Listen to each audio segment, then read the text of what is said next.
Dave, where were you? Why didn't you show up for my wedding rehearsal? Mom has been trying to ring you since 6. She's really angry at you. Really? And exactly where is your mother? She's just gone to drop my dad. Well, my bio dad off at his motel. I didn't miss how Sandy's eyes darted away from mine as she said this. I continued what my stepdaughter's arrival had interrupted, which was removing my certificate of commendation from the wall of the lounge. What are you doing, Dave?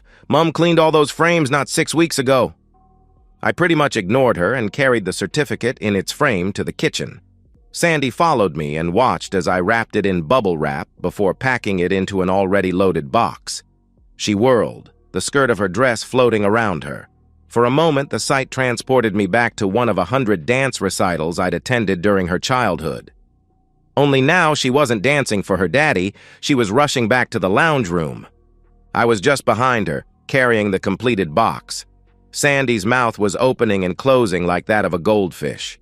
I could see it was only now registering with her that all the wall hangings that were uniquely mine were gone from the walls, as were my mementos from the shelves, and if she checked, all my clothes from my wardrobe and tools from the garage. I was out the front door and packing the box on the back seat of my car when I sensed Sandy had followed me and was standing, watching me. She spoke in a small voice, a voice that trembled with the shock of what she was witnessing, an event she'd never even considered before. "You're leaving us?" she asked. "Yes." "You finally noticed. I've been moving stuff out for 4 days now, but neither your mom nor you noticed. That should tell you something, shouldn't it?" "I'm sorry, Dave. I've been a little preoccupied with the wedding. You will be coming, won't you?" "No, I won't. I thought me not attending the rehearsal tonight would have told you that." "But why, Dad?" she asked. "Oh, I'm Dad again, am I? I stopped being called that 3 weeks ago, didn't I?" Sandy shivered, wrapping her arms around herself, and old instincts took over. "Look, come back inside. It's cold out here. I'll just ring Mum first." "You can try, but I suspect her phone will be turned off," Dave replied. I walked back into the house, into the lounge, and sat on the couch. I heard Sandy on her phone, obviously leaving a voice message for her mum to ring her urgently. She then flopped onto one of the overstuffed armchairs. It seemed to swallow her tiny frame. I waited for her to order her thoughts and start the conversation. From the look on her face, I surmised she was having trouble knowing where to begin. Finally. "Why aren't you coming to my wedding?" she asked. "Surely you must have a clue," Dave asked. "No, none," she replied. I could see from the look of bemusement on her face that the extreme self-centeredness that comes over many brides had totally blinkered my stepdaughter. That saddened me.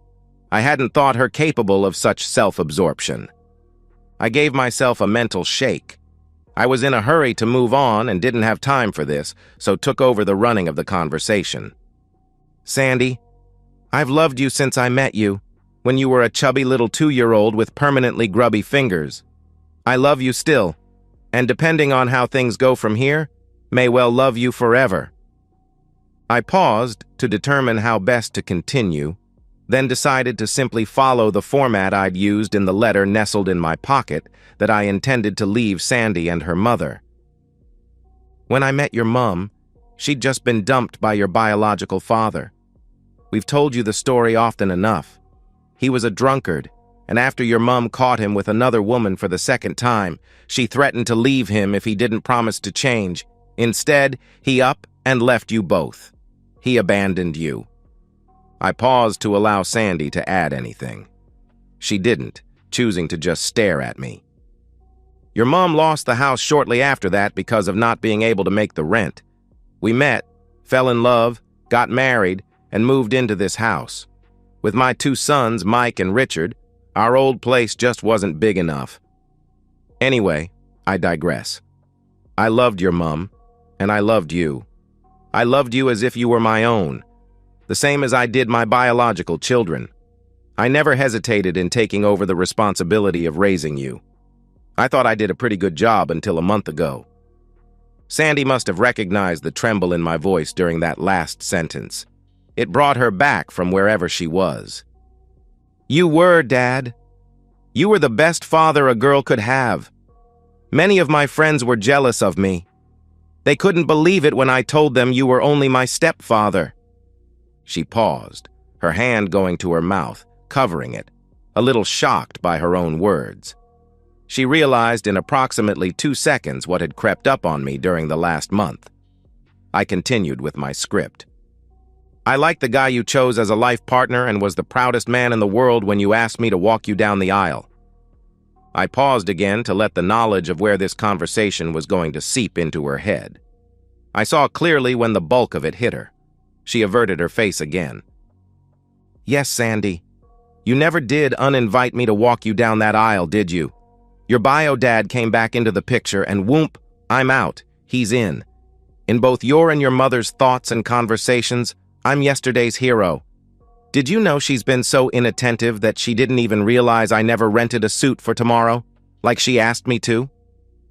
Again, I watched as Sandy tried to decide which of the issues I'd raised should be addressed first.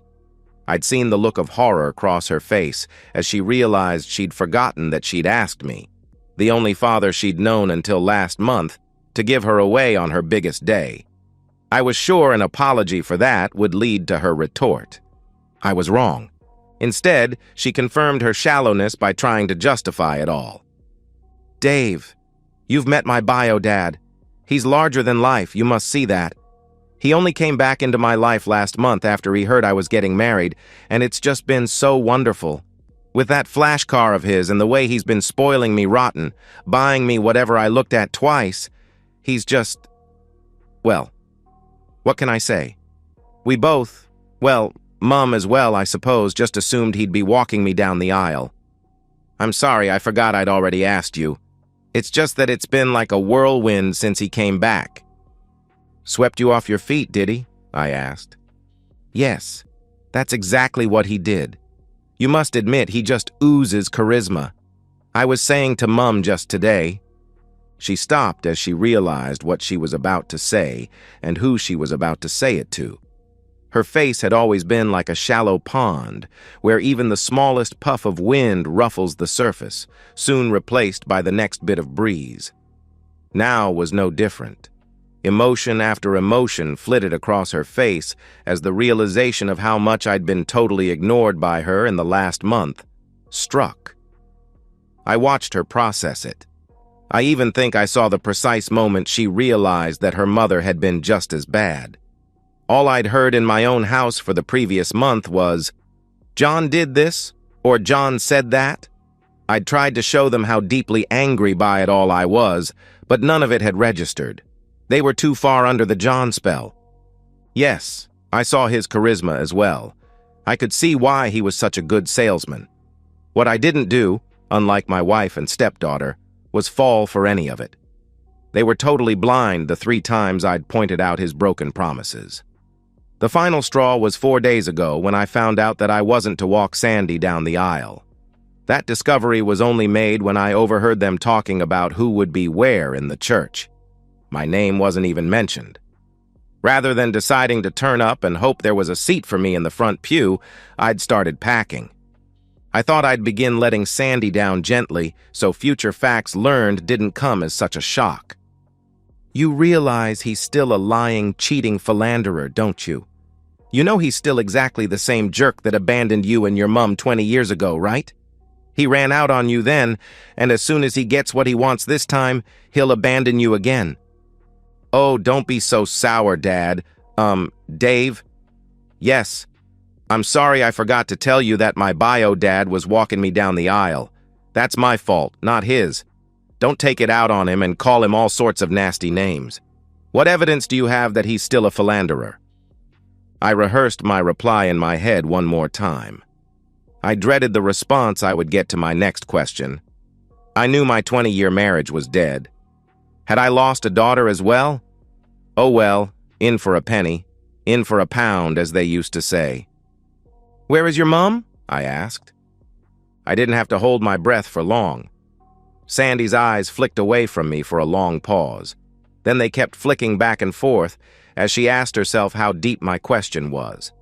Had I deliberately linked the question of why I thought her bio dad was still a philanderer with where her mother was? There was no doubt. Sandy knew. All that remained was the execution. Just so we don't end our 20-year association with a bunch of lies and preserve what memories of a relationship of mutual respect we can, I'll tell you something. I found the condoms in your mom's purse this morning. Purchased, no doubt, with tonight in mind. I had a vasectomy before I met her, so they weren't for me, obviously. And I know you're on the pill, so they weren't for you. I'm glad to say the packet wasn't open, so she probably hadn't slept with him yet. But buying a packet 24 hours in advance does indicate intent, don't you think? I can see by your face that this news doesn't come as a surprise to you, so I can only conclude that you are complicit in your mother betraying me and our wedding vows by sleeping with that slimy little jerk. What did you think? That it was romantic? That, just like a fairy tale, your mummy and daddy were getting back together and you could play happy families? Start married life with a Porsche in the driveway rather than the Nissan I bought you? Sandy opened her mouth as if to answer. I held up my hand, cutting her off. Don't bother. Forget, I asked. The answer doesn't matter. That fact that you were aware and said and did nothing to let me know ends our relationship right here and now. I rose, stepped toward her, pulled her to her feet, and hugged her. Stifling back all the emotion I hadn't already vented that day and over the month previous, I said my final words to her. I loved you. With that, I walked out of her life. Glancing back from the door, I saw the look of utter devastation marring her pretty face as she stared after me. Tears streaked down her cheeks. Gulping and gasping, she frantically scrabbled for her phone. I guessed it was in the desperate hope that her mother had turned hers back on, that her mom hadn't physically committed adultery yet, that her mother could use that as a reason to convince me to forgive her. All so Sandy wouldn't lose her other dad. The dad, whose desperate cries over the last month for his wife to stop falling out of love with him had gone completely unheeded, while she refell for a glib salesman with a history. I shrugged. Whether my wife had physically crossed the line or not, the protections I'd stumbled on purely by accident that morning were enough for me. I'd actually been planning to move out for just a little while to show the magnitude of my displeasure over the events of the last month. The morning discovery told me I'd misjudged how bad things were and pushed me to accept, over a series of painful hours, that the move was permanent. I examined my conscience. It was completely clear. I jumped in my car and drove away. Some of the following is a fact, some are hearsay. The story isn't complete without both. I'd spent some time the day of the rehearsal trying to find out what motel the jerk was staying at. My motivation? I wanted to witness my wife's transgression personally, to harden my heart to do what I knew had to be done. My efforts were in vain. Instead, I opted for Plan B. After leaving Sandy, I parked down the road from my house of 20 years and turned the lights off. Sure enough, less than a minute later, my former daughter came screaming past in her car. A herd of elephants could have followed her unobserved. She drove straight to a particular motel and dashed straight to a particular room.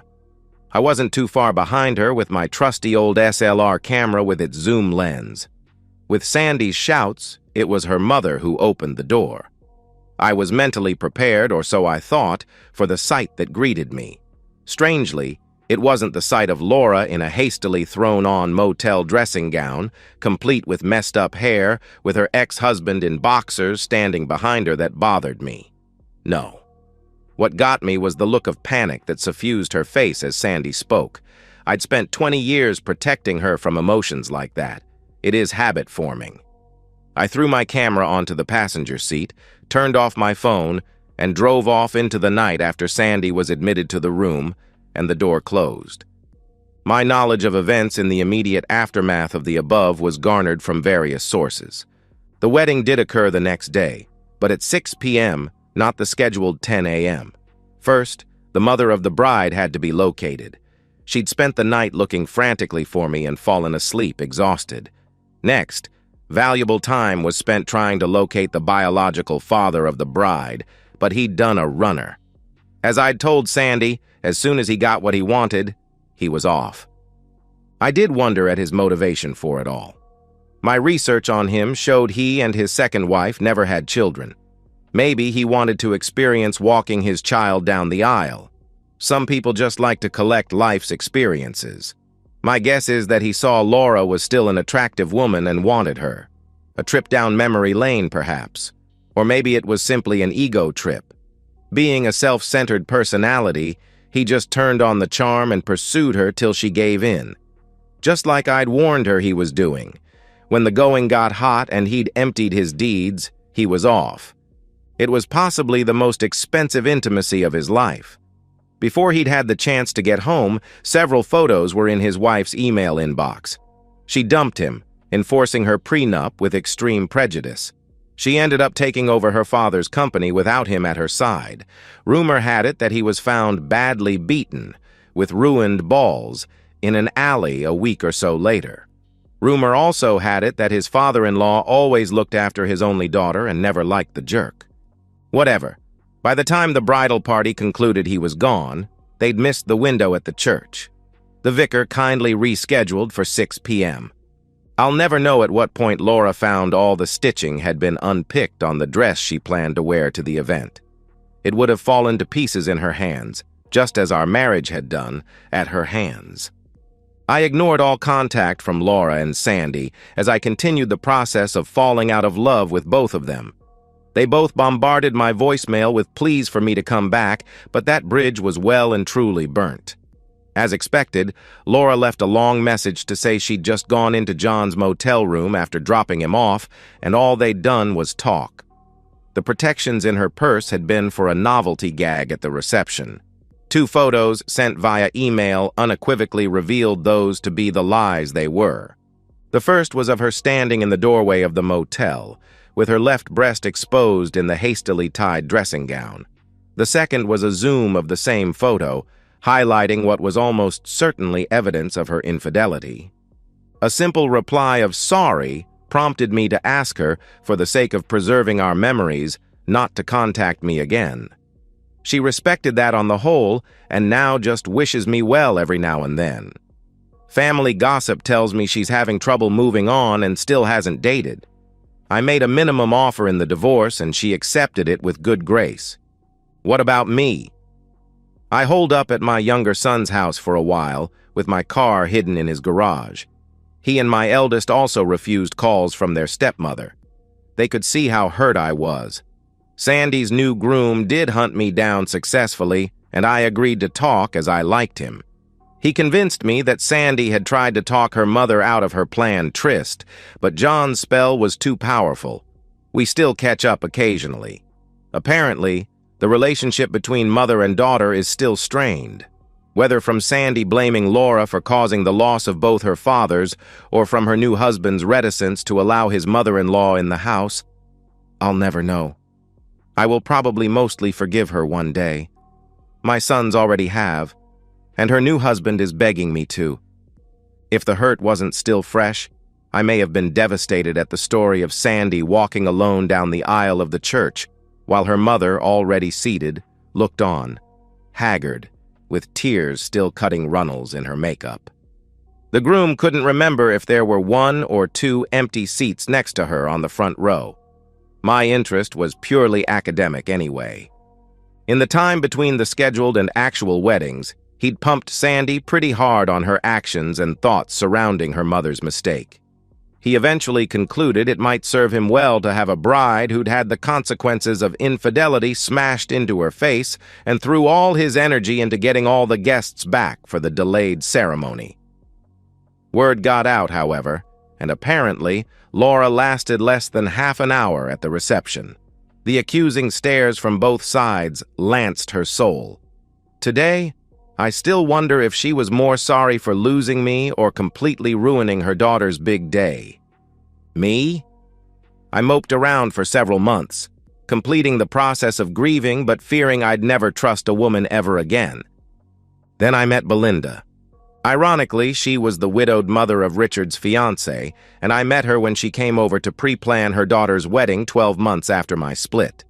The connection was instant, and matters of trust were soon relegated to the scrap heap. I'd been one of those people who rubbished the idea of soulmates until I met mine. I examined myself for any residual feelings. There were close to none. The process, started by Laura, was complete. What the hell? Carpe mulieris. Seize the woman. Within 4 weeks, I'd moved into Belinda's place, and I knew this was the woman I'd grow old with. Fortunately, her children welcomed me into her family with open arms. Today, her daughter asked me to walk her down the aisle. Even that didn't dent the inane grin that makes my face ache most days. And so, we've reached the end of today's story. Was it what you expected, or did it take a twist you didn't see coming? I'm curious to hear your thoughts. Share them in the comments below, and let's get a conversation going.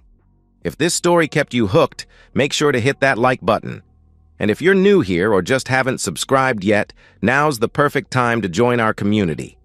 I bring you fresh, captivating stories every day, so click that subscribe button and turn on notifications so you never miss out. Thanks for watching, and I'll see you in the next one.